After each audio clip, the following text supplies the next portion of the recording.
Akit ako ulit dito sa puno kasi hindi ako nakapag-video kanina. Kaya lang hindi na ako maka-akit pa ng mataas. Inalis ko na kasi yung tali. So anyway, dito na lang ako sa, ito lang pinakamataas sa part na maakitan ko.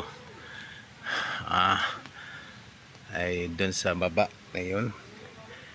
And ibabaliktad ko yung camera para ma-videohan yung solar panel at yung mga ibang kahoy na pinutol ko. Okay, yung kasing solar panel medyo natatakpan ng mga dahon kasi, no, itong punong mahogany. Kaya nakiusap pa kay tatay na putulan ko ng masanga. And mataas siya. May kataasan, you know. Ito yung nakit ko kanina. Over there. Ngayon medyo tinanggal ko na kasi yung ginamit ko na tali kanina, kaya hindi ko na ako makaakyat. Well, sa tanda ko na to, mahirap nang makipagsapalan na walang mga assistance So gumawa lang ako parang kanina, nilagay ko ng lubid. Kaya nakaakyat ako. Ngayon iniwanan ko na sa baba yung lubid, kaya ayun na yung lubid. Kaya ayoko na umakyat. So anyway, ito na tapos ko kanina, kaya yun, clear na yung solar panel. Ang ganda sana mag-video kanina dito sa taas kasi kitang-kita yung Metro Manila. Doon, no? Somewhere on that side, Metro Manila. Kaya wala, hindi ko nandala yung camera.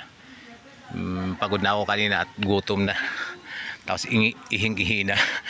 Kaya yung bumaba ako, diretso na bumaba. Tinanggal ko na yung lubid. I was not expecting na mag-video ako. Akit ako ulit para mag-video. But anyway, ito na lang ko nung makuha ko. Itong natatapatan ko, ito yung santol na pinutulang ko. I don't know, mga 1 month na siguro to. Medyo may tumutubo ng mga dahon ulit. So doon ko nilagay yung isang wifi. Ayun yung isa. That one there. Kumpara dito sa isa na nakakabit na ngayon sa santol, talaga mataas siya. And itong pinutol ko kanina, pinutol ko yung mga sanga nitong mahogany. Maganda yung, mas tumaas yung yung speed niya nung in-speed test namin. Okay, so mga naputol ko na so far. Yung nasa baba, yung mangga yun, may mga may mga dahon na uli. Yung pinakauna kong inakyat, una kong experiment na inakyat ko kung kaya pa ba ng katawan ko. So just so you know, I'm almost 60 years old, pero yun, nabuhayan ng katawan ko dito sa lugar na to. Way back then talaga hindi na ako basta makaakyat. Last time na umakyat ako, that was 2020 nang umuwi ako ng Bicol. Pinulikat yung pa ako. So hindi ko akalain na today is 2023, kayang-kaya ko pa palang umakyat. Again, pasadaan natin yung taas na yan. Yan, inakyat ko yan kanina para pinutulan ko ng mga sanga. Yan pinakamataas na inakyat ko ngayon. And yun na siguro pinakamataas kasi itong mangga na to, yung mga mangga na yan, puputulan ko rin yun, akyatin ko rin siya, pero hindi yan ganun katataas. Yun. So yun ang pinaka na yung germelina na yun. Dumilim lang, dumilim. Medyo hindi siya ganun makita yung yun yung sa side na yun, yung germelina. Pinutulan ko na rin yun at mataas din yun, mataas kaysa sa santol. So mula dun sa mangga, pataas ng pataas yung mga inakyat ko. Itong sumunod yung santol, yan may kabit ng inang wifi. And ayun yung germelina. Ayan, focus natin siguro. Ayan. So nakaginhawa na uli yung solar panel dyan. At ayun, maulap ngayon, pero doon kasi papunta yung araw, matago siya. So ito kasing winter sa ibang bansa, ito mula December kasi, mga December 15 siguro to January 15, mga yung shortest day and longest nights.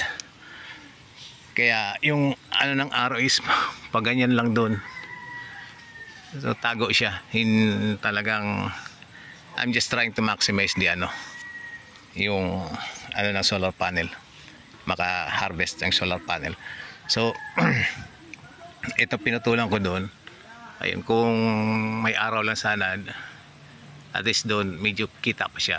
Way back then, wala na, tago na talaga yun kasi dahil doon sa germilina na yun. Ayun. So, yun. Gusto ko lang ma-video na akit sana ako dun sa pinakataas, kaya lang ayoko na.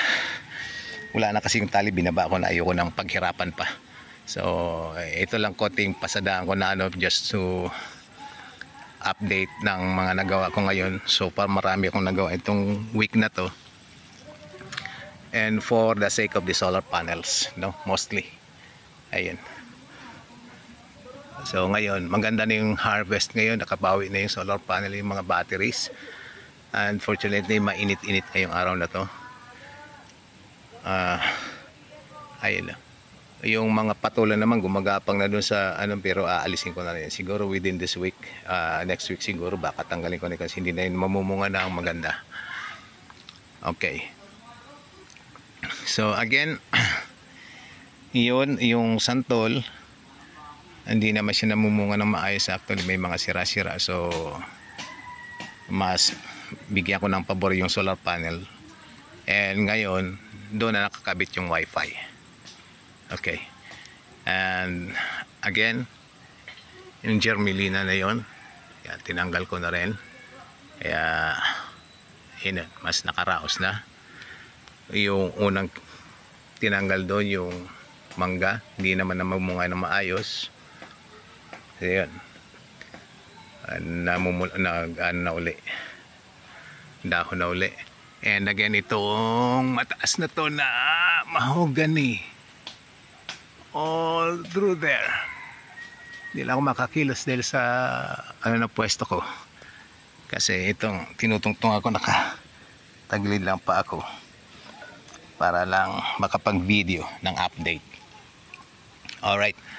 So next, yung mangga na yon ay sa kabila doon. Yung mas malaki na yon. Ayan. Okay. Naririnig dito yung ingay ng mga bata na nagkakabit ng wifi. Nandun, gumawa na ako ng tent doon para sa pathway. Doon na sila tumatambay. Nakakatuwa kasi naging center na ito. Tumutugma doon sa namin na parang maging itong back to bukid na parang ito maging center ba. So ito na nga. Ito na nagwa-wifi and mga charge ng batteries.